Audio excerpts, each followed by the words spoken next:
नमस्कार दोस्तों, हमारे इस चैनल पर आपका स्वागत है। तो दोस्तों आज हम पढ़ेंगे हिंदी क्लास 11th के गरुड़ ध्वज का नाटक का सारांश।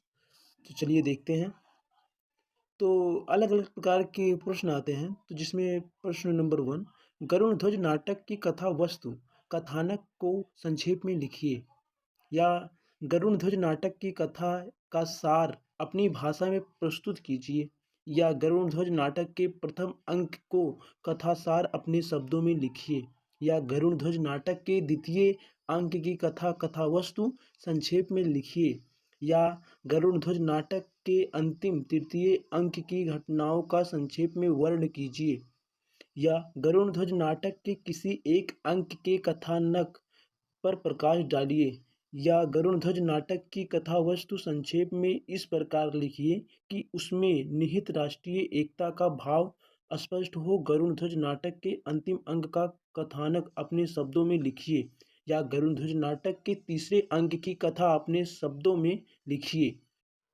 तो उत्तर के पहले में हम इसका परिचय देख लेते हैं। श्री लक्ष्मी नारायण मिश्र कृति गरुड़ ध्वज नाटक की कथा ऐतिहासिक है। कथा में प्रथम शती ईस्वी पूर्व के भारतवर्ष की सांस्कृतिक, धार्मिक, राजनीतिक तथा सामाजिक झांकी प्रस्तुत की गई है। कहानी में शुंग वंश के अंतिम सेनापति विक्रमादित्य, मालवा के जननायक विषमशील के त्याग और शौर्य की गणना वर्णित है। विषमशील के विक्रमादित्य के नाम से प्रसिद्ध हुए। प्रथम अंक। नाटक के प्रथम अंक में पहली घटना विदिशा में घटित होती है। विक्रमित्र स्वयं को सेनापति संबोधित कराते हैं, महाराजा नहीं। विक्रमित्र के सफल शासक में प्रजा सुखी है। बौद्ध के पाखंड को समाप्त करके ब्राह्मण धर्म की स्थापना की गई है। सेनापति विक्रमित्र ने वासंती नामक एक युवती का उद्धार किया है। उसके पिता वासंती को किसी यौवन को सौंपना चाहते थे। वासंती एक मोर नामक युवक से प्रेम करती है। इसी समय कवि और योद्धा कालिदास प्रवेश करते हैं। कालिदास विक्रमित्र को अजन्म ब्रह्मचारी रहने के कारण भीष्म पितामह कहते हैं। विक्रमित्र इस समय 87 वर्ष के हैं। इसी समय साकेत के एक यवन श्रेष्ठी की कन्या कौमुदी का सेनापति देवभूमि द्वारा अपहरण करने की सूचना विक्रमित्र को मिलती है। देवभूमि कन्या का अपहरण कर उसे काशी ले जाते हैं। विक्रमित्र कालिदास को काशी पर आक्रमण करने की आज्ञा देते हैं। तो ये हमारे प्रथम अंक का आंसर था। चलते हैं दूसरे अंक पर। तो द्वितीय अंक। नाटक के दूसरे अंक में दो घटनाएं प्रस्तुत की गई हैं।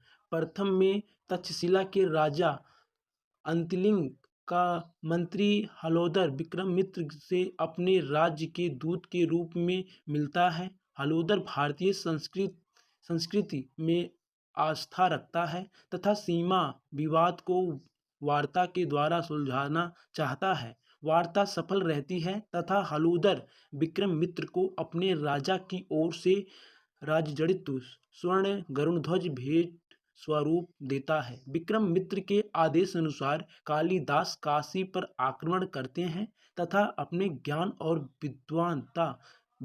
और विद्वानता से काशी के दरबार में बौद्ध आचार्यों को प्रभावित कर देते हैं। वे कौमुदी का अपहरण करने वाले देवभूति तथा काशी नरेश को बंदी बनाकर विदिशा ले जाते हैं। नाटक के इसी भाग में वासंती काशी विजय कालिदास का स्वागत उनके गले में पुष्पमाला डालकर करती हैं।